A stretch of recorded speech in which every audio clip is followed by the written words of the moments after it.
Okay, doing a quick video here on rear brakes. Don't mind neighbor's kids, just kind of playing out there.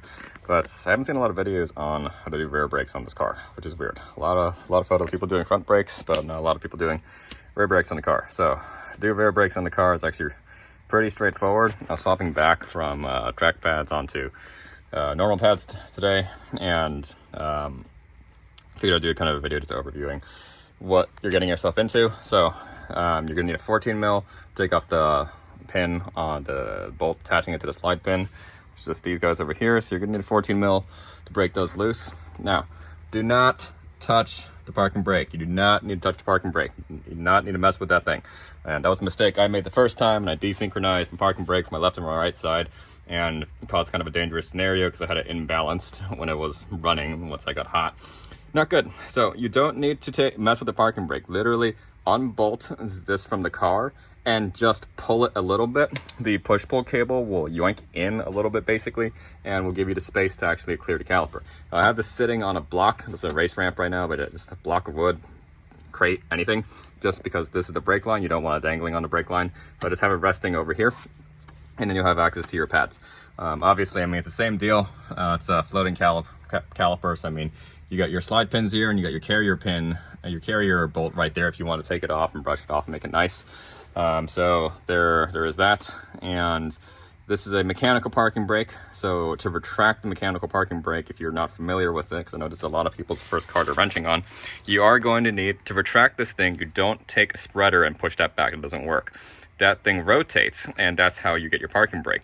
So it's on a spinner basically on the inside, and when that cable gets pulled, then it will rotate that thing, and it'll spin it outwards basically, and that'll clamp.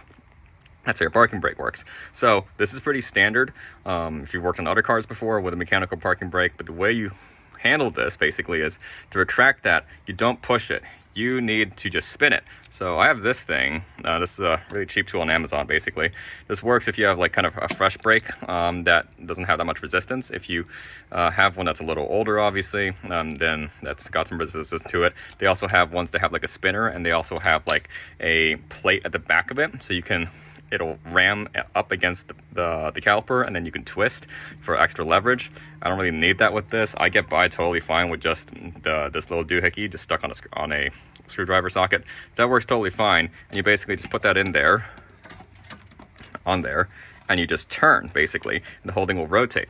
And what you want to get to is you want to get it so that it is looking like this. Because what happens is the notch at the bottom of that is going to interface with, where's the one on the outside? This is the one on the inside, this little nub over here. It hooks onto that, and that's how it's able to stop, and that's how your rear parking brake is able to actuate, because that little notch is supposed to index onto this little nubbin on the inside pad, and I'm saying like that one should index onto it. It'll hold, it'll provide the resistance so that it can't free spin. Therefore, when this thing tries to pull it, it just compresses, and that's how your parking brake works. If it isn't lined up like this, if that little nubbin is kind of sitting here, that's not good, because it's gonna be pushing on your inside pad bad, and it's gonna wear weird, and that's not good.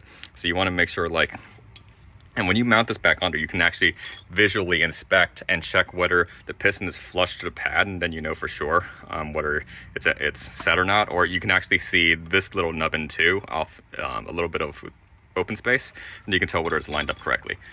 Anyhow, so once that's done, the way I've been doing it is I'm going to take the caliper and I'll put it back on. It's going to kind of resist now since the push-pull cable has been yanked out a little bit.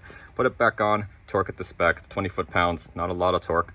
And then torque it to spec, basically. It's 20 foot-pounds on the slide pins. On the carrier pins, it's much higher torque spec. I forget it right now, but if you're just changing pads, you can probably look up the torque spec for the inner, because you should clean that at some point. I don't have it on me right now. I'll put it in the comments in the description. But anyhow, you put this back on, torque 20 foot-pounds on the slide pins, and put it back on the car.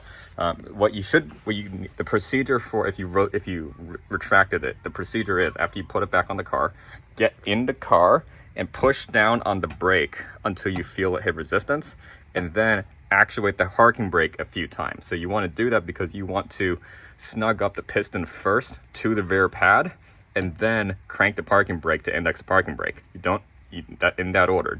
If you pull the parking brake, this will spin and it'll misalign. So you want to push on the brake pedal first, take that piston, and it'll linearly ram out, and then you actuate the parking brake, and then it'll lock. It'll grab onto that nubbin, and then you're set, basically. I like to do this after I put one side back on. I'll go in and then do that process, and go to the other side, change everything out, and then I'll go back in and do that process, just in case, like, if the cable gets pulled a little bit, if it goes kind of asymmetric inside the handbrake mechanism in the car, at least, I mean, I'm insulating any sort of weirdness. Like, I don't want to, like, have that side free, pull this cable, and maybe that, like, actuates weird. I don't know, because, like, the cable is what causes it to spin, obviously. So I will do that side, put it back on the caliper, get in the car, pump the brakes, actuate the parking brake a few times, then come over here, change my pads, put this back on, get back in the car, push the brake, and actuate the parking brake, and then we're set. So that's that procedure. So just so you know what you're getting into.